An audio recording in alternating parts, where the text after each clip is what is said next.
It's great. It's good. Yes. No pain. It's healed. It's healed. Jump up and down. Remember, she needed the hip surgery. She needed the hip surgery. Put my hands up to play my song, the butterflies fly away.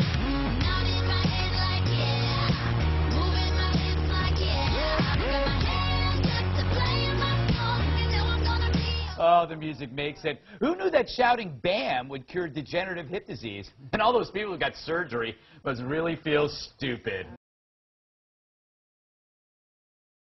On a side note, I don't do this very often, but this guy fucking deserves it.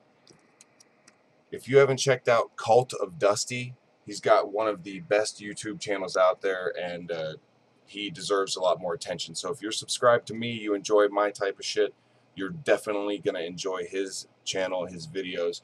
What I want you to do is go to the link below, subscribe to him, and leave a comment saying Cocktopus sent you. Also, my last video I only had up for a few hours, and I did a blog TV. A lot of personal things going on. What I've decided to do is basically blog about it instead of talking about it and mixing it in with my YouTube videos. I'm just going to keep YouTube separate. So basically, if you want, what I'm going to do is charge you $1. For $1, you get on the email list, and I'll email you updates of all the shit I am going through right now if you're interested in that. All the links for that shit are below. Please check it out. Cocktopus out.